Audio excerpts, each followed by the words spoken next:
Ako vas danas nekim povodom jutarnje sunce zatekne na vodama Ohridskog jezera, bit ćete svjedoci kako u magnovenju ožive špiljaste stene njegovih obala.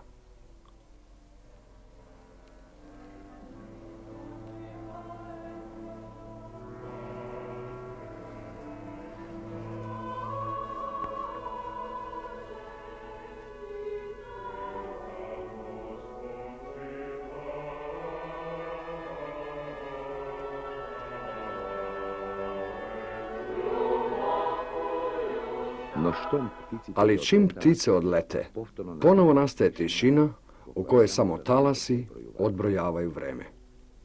No nije oduvek na ovim obalama bilo tako. Nekad, kada je prestajala pesma ptica, nastavljale su se molitve monaha izvišenih na stenama u nadi da će dostići viziju božanstvene svetlosti.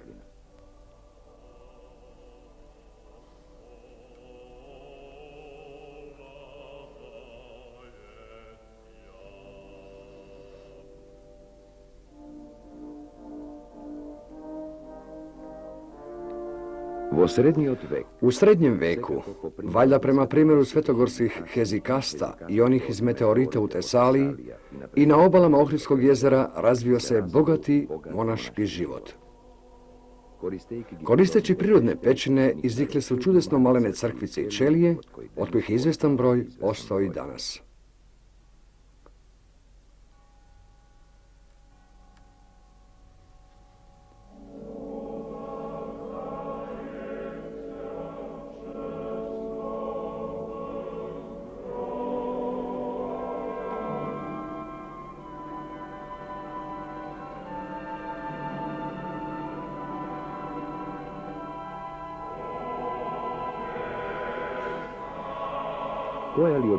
Koja je od ovih pećina prva adaptirana u monašku ćeliju ili crkvicu? Svakako ova, u špiljastim stenama Peštana, pećina crkvica Svete Bogorodice, tik uz vode jezera. Monasi anahoreti, pustinski žitelji, svakako su htjeli da se odvoje od života, da se posvete Bogu, pa su izabrali ovo nepristupačno mesto. Ali umjesto usamljenosti, u ovoj crkvici i u ćelijama kraj nje, od zore do mraka, vrilo od života. Monasi su bili prinuđeni da se otkažu svog anahoretskog zaveta, jer nisu mogli da prekinu vekovnu tradiciju ohridske škole prepisivača. U ovoj pećini crkvici i umetnik Zograf ostavio je tragove, svoj živopis koji je znao da prilagodi malom prostoru. Naslikao je freske malih dimenzija, prilagodio ih je neravninama stena. Njegov crtež je precizan i smeo, forme vešto oblikovane, kolorit bogat. Svakako da je reč o majstoru svog zanata koji je ovladao svim tajnama freskoslikarstva, o čoveku koji radi u posebnim uslovima permanentne vlažnosti. Nažalost, autor ovih prekrasnih fresaka ostao je anoniman. Upisao je samo godinu stvaralaštva svog dela, koja je vremenom uništena. Pomoću stilske analize živopisa može se približno odrediti vreme. To je najverovatnije 14. ili početak 15. veka.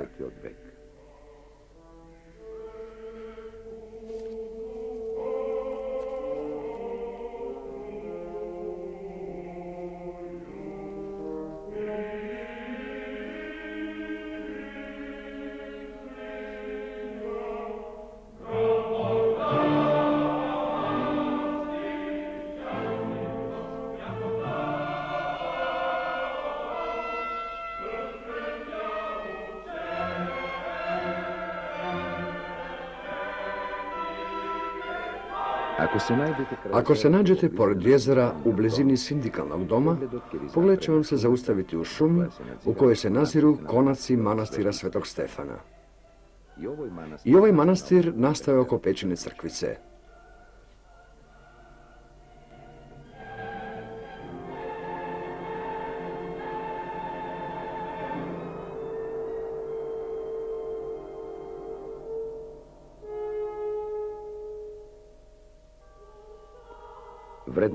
Vredna ruka monaha dogradila je pećinu, stvorila prostor za naos i za oltar i tako je nastala crkva.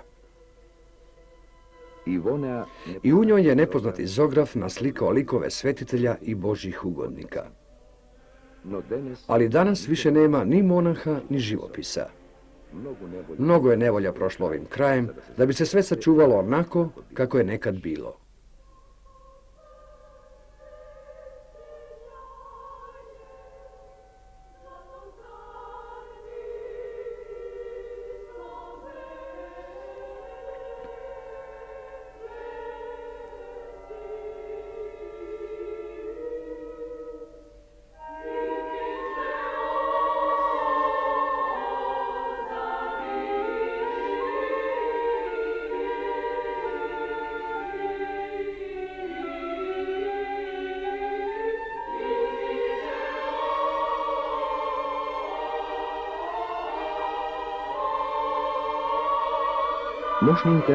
Veoma interesantna je i pećina crkvica Svetog Jerazma na samo 2 kilometra od Ohrida prema Strugi.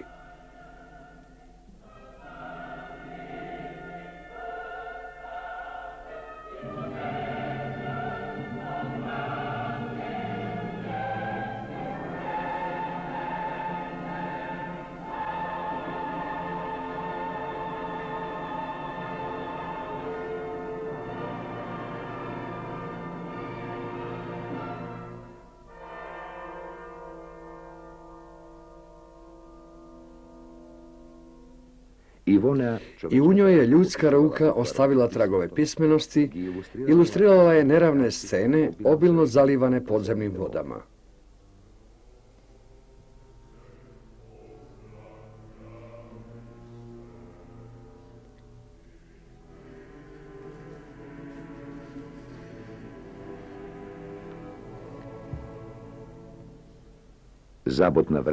Zub vremena prilično je uništio asketska lica svetitelja u ovoj crkvici pećini. Ali je ipak ostao portret cara Teodora, jedinstvenog vizantijskog vladavca nad Ohridom, da bi nam uočio vreme kada je crkva živopisana. To je prva polovina 13. veka. Autor ovog prekrasnog fresko živopisa ostaje anoniman. On i ovdje nije pogazio svoj anahoretski monaški zavet.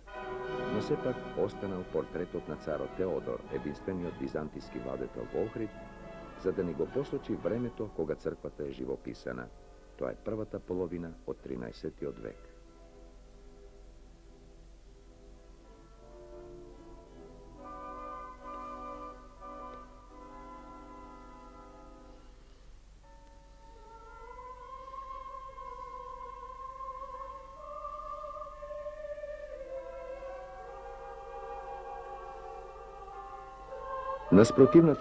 Na suprotnoj strani od Ohrida, u Kalištima, nalazi se još jedan anahoretski kompleks u stenama koji se odlikuje posebnom arhitektonikom.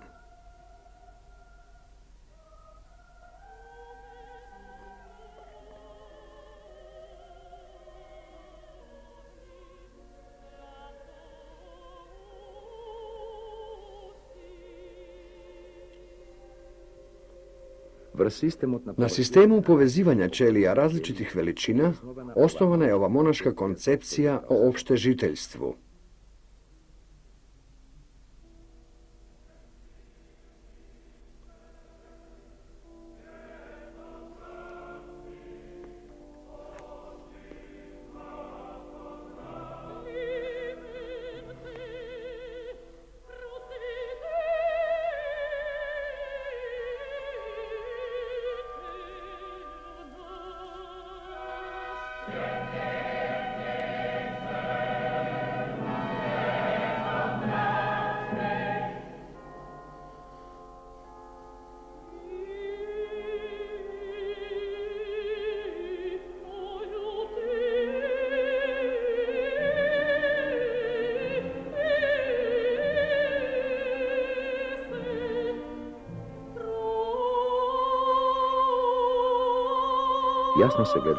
Jasno se vidi tendencija da se arhitektonika uzdiže u visinu. Strma stena se skoro vertikalno spušta prema vodama jezera. To su svakako učinili vekovni udari talasa. Monasi Anahoreti iskoristili su ove prirodne pećine za molitvene domove.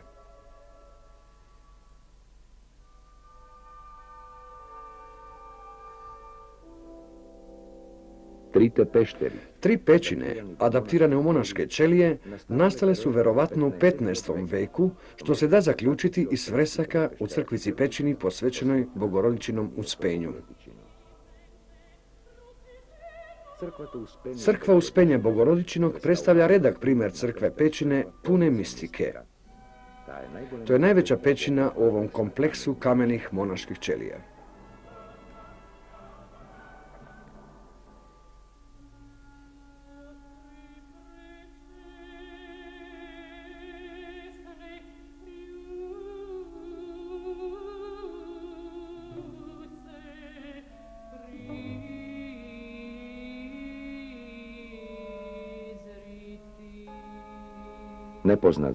Nepoznat zograf ostavio je tragove i na njenim neravnim zidovima.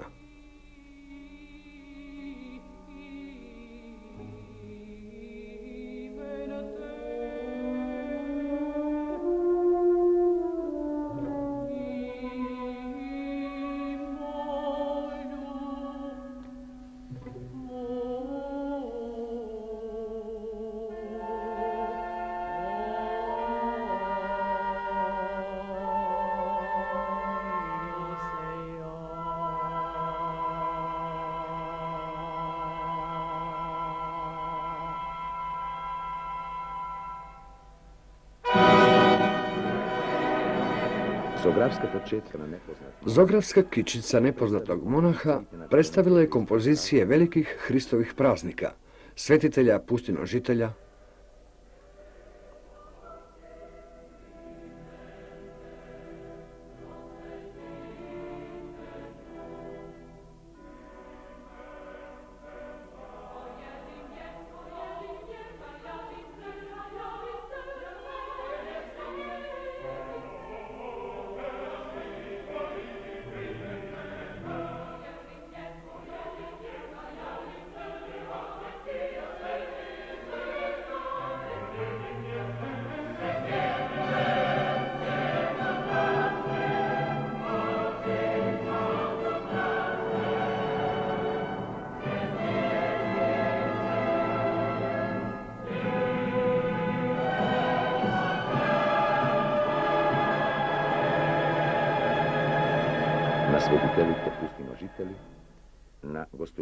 Avramovog gostoljublja, ovekovećuje likove Čirila Solunskog, kao i Klimenta Ohridskog, čija je prosvetiteljska delatnost vekovima ostala legenda u ovom kraju.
U ovom kališkom kompleksu zaslužuje posebnu pažnju posjetioca još jedna pećina crkvica.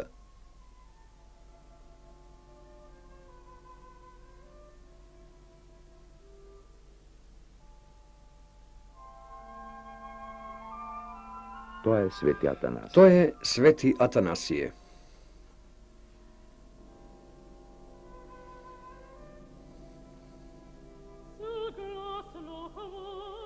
I u njoj je nedovoljno vešta ruka monaha ostavila uspomenu.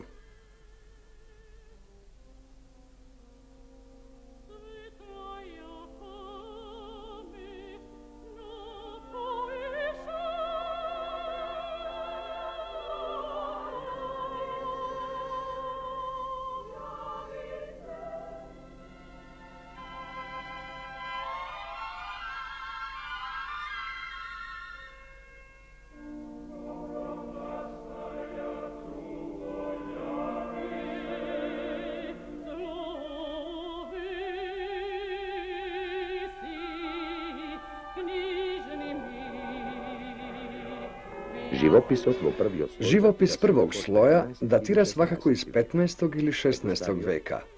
Preko starog došao je novi živopis, onaj iz 19. veka.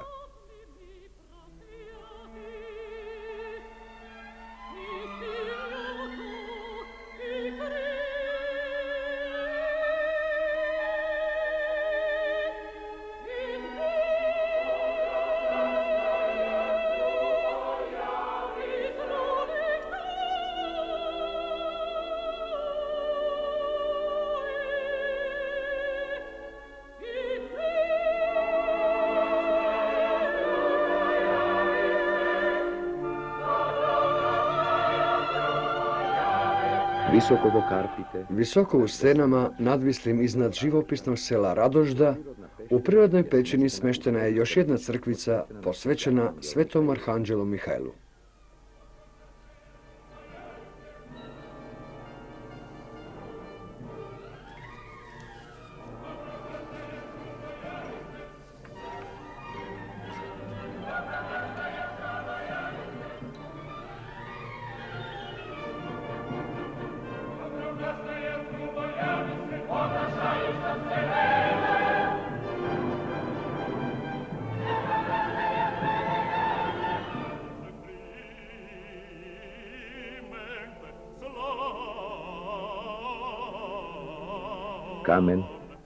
Kamen, cigle i drvo pripomogli su da od pećine nastane crkva.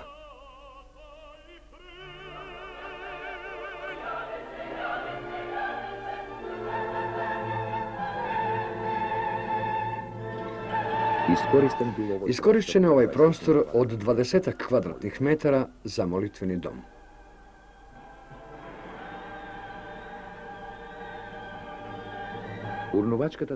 Rušilačka snaga najprije nagrizla živopis, ona iz 13. veka. Uništen je i prefinjeno modeliran lik blagovestitelja Arhanđela Gavrila, djela najboljeg zografa onog vremena, zografa Jovana, tvorca čuvene struške ikone Svetog Đorđa.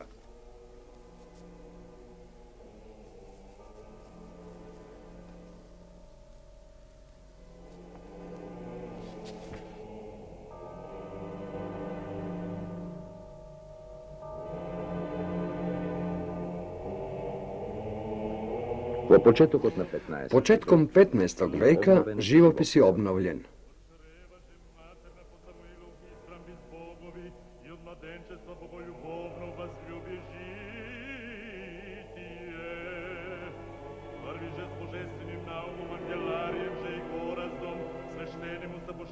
Nauči se pisaniju, priloženo je sa dejanjem lučim, ksijemu jeziku od Kirila i že istono bogomudrego i ravna apostola Otca i prvogo s Metodijem, velikim učiteljem, blagoveruju pravoslavnoj vere, misijskog jezika.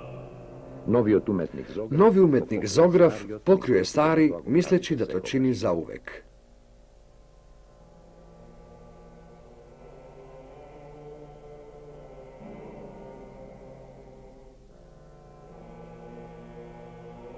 Jakože plodovitaja i bogataja zemlja i evangelska go je istinu je seme prijem, množajše na 600 na 100, o božestvenom glasu delateljstvo pokazaj, jako od teh del se položi zunajemo.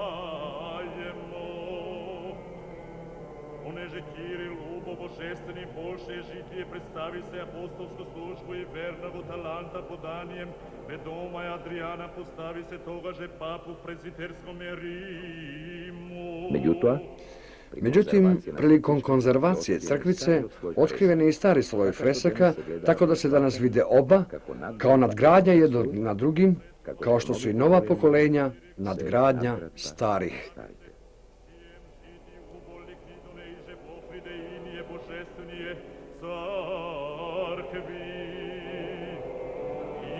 Такова оставил я нам воспоминания и священные книги Пофриде, и высокая промышленная эго и святые рука труди. Слово